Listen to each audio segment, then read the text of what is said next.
6 semaines après l'évasion de Jason Bourne de Russie, Ezra Kramer, directeur de la CIA, rencontre Mark Turso, superviseur de l'opération Outcom, un autre programme secret du gouvernement, pour discuter d'une fuite potentielle de la part d'un journaliste londonien, Simon Ross. Ce dernier prévoit de publier un rapport sur Jason Bourne et les programmes secrets de la CIA, Triton et Blackbriar. Kramer s'inquiète des conséquences d'un tel article, mais Turso lui assure qu'il s'en occupera et lui dit qu'il parlera au colonel Eric Bier, l'homme en charge de tous les programmes gouvernementaux de super soldats. Pendant ce temps, dans la nature sauvage de l'Alaska, Aaron Cross, un agent de l'opération Outcom étiqueté numéro 5, est affecté à un exercice en guise de punition pour avoir déserté. Il est accompagné de pilules fournies par Opération Outcom pour maintenir son état mental et physique, et il fait des prises de sang tous les jours, comme le veut le protocole. Bier et son équipe s'emploient à limiter les dégâts sur tous les programmes secrets du gouvernement après la fuite de Triton. Ils évaluent l'étendue de la compromission et nettoient tous les projets exposés. Peu après, Simon Ross est assassiné dans une gare. Bier regarde les informations, satisfait. Nous faisons la connaissance du docteur Martha Shearing, qui travaille chez Sterim Orlanta Pharmaceuticals, la société qui produit les médicaments d'amélioration pour l'agent Outcom. Elle apprend que l'agent Outcom numéro 6 est arrivé pour un contrôle de routine et va donc le voir. Bier, Turso et Terence Ward, directeur général de Sterim Orlanta, visionnent des images montrant le docteur Albert Hirsch de Triton fêtant le docteur Daniel Code d'Outcom. Bier craint que l'éventuel démasquage de Triton ne conduise les enquêteurs à Outcom. Il souhaite fermer Outcom à titre préventif, mais Ward fait valoir qu'ils perdraient tout leur travail alors que rien ne s'est encore produit. Bier l'assure que la science et les données seront préservées, mais insiste sur le fait que la fermeture est nécessaire pour leur protection. Lorsque Cross s'approche de la cabane, il cache ses pilules et tire des coups de semonce pour annoncer sa présence. Il rencontre l'opérateur de la cabine, qui s'étonne que Cross ait battu le record d'entraînement en 2 jours. À l'intérieur, il prépare les analyses de sang de Cross pour les envoyer par drone, qui arrivera dans 3 heures. Cross explique qu'il a perdu les pilules et raconte l'incident. Il se rend compte que l'opérateur est en fait l'agent Outcom numéro 3, le premier collègue qu'il ait jamais rencontré. Cross doit obtenir les pilules avant que ses tests sanguins ne soient effectués. Numéro 3 cède donc et lui donne une dose de sa réserve. Ensemble, ils envoient leurs échantillons de sang sur un drone de la CIA. Plus tard, Cross a de nombreuses questions à poser à numéro 3 sur le programme, mais l'autre agent refuse de répondre, ne sachant pas quelle est la mission de Cross. Cross ne se soucie plus du protocole et suppose que numéro 3 a été envoyé dans la cabane parce qu'il est tombé amoureux. Agacé, numéro 3 met fin à la conversation et s'en va. Bientôt, la CIA commence à distribuer une nouvelle série de pilules aux agents Outcom et, l'un après l'autre, ils commencent à mourir. Le lendemain, à la cabane, Cross entend le bruit d'un drone et se demande si numéro 3 attend un réapprovisionnement, mais ce n'est pas le cas. Les 2 hommes s'inquiètent immédiatement. Cross décide d'enquêter quand, soudain, une fusée détruit la cabane, tuant numéro 3. Cross s'enfuit alors que le drone passe au-dessus de sa tête. Les opérateurs jurent qu'ils ont vu un autre signal sur la carte et tentent de déterminer s'il s'agit d'une anomalie. Pendant ce temps, Cross se déplace à toute vitesse. Il escalade une montagne et utilise un engin en papier d'aluminium pour verrouiller le traceur GPS implanté dans sa cuisse, cachant ainsi sa position au drone. Il assemble ensuite un fusil de sniper. Lorsque le drone revient, il tire et réussit à l'atteindre, laissant les opérateurs perplexes. Cross retourne sur le site de la cabane, mais toutes les pilules ont été détruites. Bier est alerté de l'incident du drone. Il prévoit d'envoyer un autre drone après que son équipe ait confirmé que le signal appartenait à Aaron Cross. Pendant ce temps, Cross prend des provisions dans un hangar et tend un piège dans la neige. Bier surveille le drone de contrôle lorsque le signal réapparaît.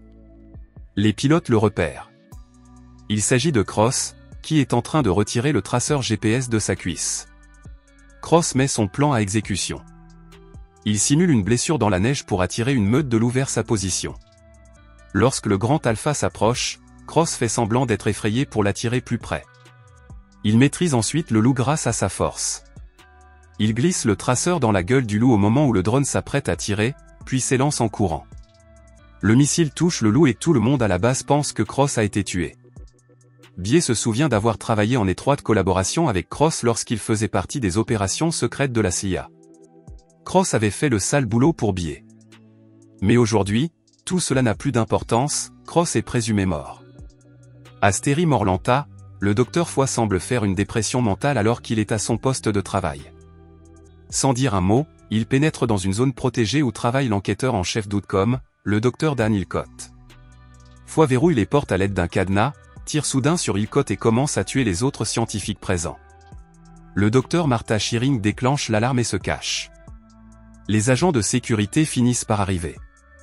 Foy, ne voyant pas d'issue, retourne l'arme contre lui, laissant Shearing comme seule survivante. Pendant ce temps, Cross se rend à Chicago, où il retrouve sa cachette d'argent et de documents. Réalisant qu'il est à court de pilules, il retrouve le docteur Shearing, ayant appris qu'elle avait survécu à l'attaque. Chez elle, 4 agents fédéraux, dont le docteur Doe et l'agent Hooper, arrivent pour l'interroger après qu'elle a acheté un billet d'avion. Doe prétend être là pour la conseiller, mais insiste pour savoir si elle a parlé à quelqu'un. À ce moment-là, l'agent Hooper revient, une arme à la main. Alors que Shearing s'assoit, Doe et Hooper tentent soudain de la forcer à tenir l'arme et à se suicider. À ce moment-là, Cross fait irruption, les attaque et tue Hooper. 2 autres assassins déguisés en agents entrent dans la maison et le chaos s'installe. Cross s'échappe vers le sous-sol. Un assassin le suit, tandis que Doe et l'autre cherchent Shearing. Cross tend une embuscade à l'assassin et le bête au sous-sol. Doe cherche Shearing à l'étage supérieur, tandis que le second assassin se dirige vers le sous-sol. Mais Cross monte au 3e étage et tire sur Doe, le tuant. Cross s'approche de Shearing, terrifié, qui le reconnaît. Il lui demande de suivre ses instructions si elle veut vivre. Elle tire des coups de feu pour attirer le dernier tueur dans les escaliers, où Cross le tue depuis le sous-sol. Il demande des pilules à Shearing, mais elle est trop secouée pour comprendre. Sachant que d'autres agents arrivent, Cross gaze toute la maison et les deux s'enfuient dans les bois pendant que le bâtiment brûle. Il vole une voiture et Cross lui donne le faux nom de June. Pendant qu'ils conduisent, Shearing se demande ce qui se passe, mais Cross est convaincu qu'elle en sait plus qu'elle ne le laisse entendre. Il exige les pilules, refusant de croire qu'elle en a. Accablé, Shearing demande à sortir de la voiture. Cross s'arrête et insiste sur le fait qu'elle doit avoir un plan, énumérant ses options, qui se terminent toutes par son élimination. Il se calme et révèle que le laboratoire Steri de Morlanta se trouve en fait aux Philippines. Cross commence à désespérer, croyant que sans ces pilules, il se dégradera rapidement. Mais Shearing révèle que le programme a déjà utilisé un virus pour rendre ses améliorations physiques permanentes, ce qui signifie qu'il n'a plus besoin des pilules physiques, vertes. Cross demande alors s'il est possible de faire de même avec les pilules d'amélioration cognitive, bleues. Shearing répond qu'en théorie, c'est possible. Déterminé, Cross décide de se rendre aux Philippines pour y parvenir. Au siège de la CIA, Bie est déconcerté par l'échec de la tentative d'assassinat. Il ne comprend pas comment Shearing a pu tuer les agents et s'échapper. Il décide de mettre en place une cellule de crise pour la retrouver. Cross et Shearing arrivent dans un hôtel aux Philippines. Il lui dit de ne contacter personne car toute personne qu'elle contactera deviendra à son tour une cible. Il lui donne une fausse carte d'identité. Elle se demande pourquoi il est si important pour lui de rester caché. Cross lui explique qu'il a été témoin de l'effondrement cognitif d'une personne qui a cessé de prendre des pilules bleues. Il ne survivrait pas si cela lui arrivait. Pendant ce temps, Cross fabrique le faux passeport de Shearing et tous deux passent sans encombre les contrôles de sécurité de l'aéroport. L'équipe de Bie repère la trace de Shearing qui mène de son domicile à un parking. Il est convaincu de recevoir de l'aide, mais ne sait pas de qui. À l'aéroport, Cross apprend que le docteur Hirsch est mort d'une crise cardiaque apparente, peu avant de témoigner sur Tristan et Jason Bourne. Cross et Shearing embarquent immédiatement pour Manille. Arrivés à Manille, ils prennent un taxi pour se rendre au laboratoire, se faisant passer pour des professionnels arrivant au travail. Bien que les gardes de sécurité ne les trouvent pas inscrits sur la liste, Cross parvient à les convaincre d'entrer. De retour aux États-Unis, l'équipe de Bie vérifie tous les passagers du vol de Shearing. Lorsqu'elle identifie Cross, Bie libère immédiatement la salle de crise. L'équipe commence à réfléchir aux raisons de la présence de Cross et de Shearing au laboratoire. Ils en concluent que Shearing essaie de viraliser Cross en lui insérant de façon permanente ses améliorations cognitives afin qu'il n'ait plus besoin des pilules bleues. Pendant ce temps, Shearing et Cross se préparent à la procédure. Bie contacte le directeur de l'usine, qui confirme avoir vu les deux médecins entrer et a déjà envoyé des hommes pour les contrôler. Cross tire des coups de feu pour semer la panique et profite de la confusion pour les aider à s'échapper. Le directeur de l'établissement les voit et tente de riposter, mais Cross l'assomme avant de se fondre dans la foule. Biais, toujours sur les traces de Cross, active un nouvel atout, l'agent Outcome l'Arx-03, également appelé l'Arc-13, un assassin sans émotion. Pendant ce temps, Cross se détériore visiblement à cause du virus et transpire abondamment. Shearing l'aide à s'installer dans une chambre qu'il a louée, où il est soigné pendant qu'il s'affaiblit. Cross n'est pas sûr de survivre. Bientôt, l'Arc-13 arrive à Manille et commence à les suivre.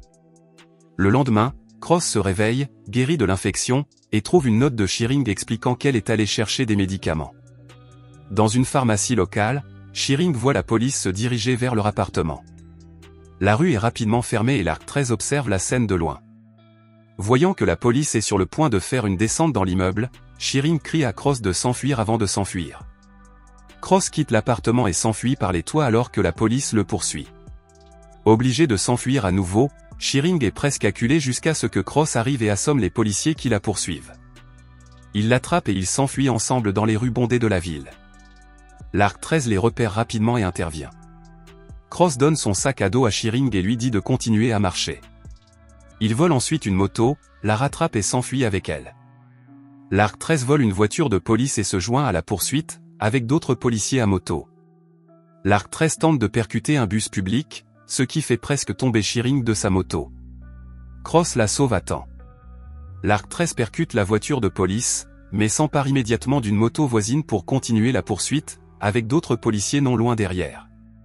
L'Arc-13 met en fuite les policiers qui le poursuivent et rattrape Cross. Il ouvre le feu et touche Cross à la jambe. Malgré sa blessure, Cross fait le tour et tire sur l'Arc-13 à l'épaule, le faisant tomber. Bien qu'affaibli et blessé, Cross continue d'avancer avec Shearing. Mais l'Arc-13 le rattrape une dernière fois. Cross commence à perdre connaissance, mais Shearing renverse l'Arc-13 contre un mur et Cross et elle tombent du vélo.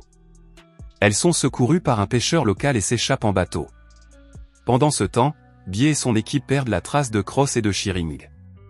Ils examinent les images de la chambre d'hôtel de Cross et découvrent un message en morse les désignant. À New York, Noah Vozan, le superviseur de Black Briar, ment au Sénat. Il prétend que Black Briar a été créé uniquement pour traquer Jason Bourne et accuse la directrice adjointe Pamela Landy de trahison pour avoir aidé Bourne et divulgué à la presse les dossiers classifiés de Trixton.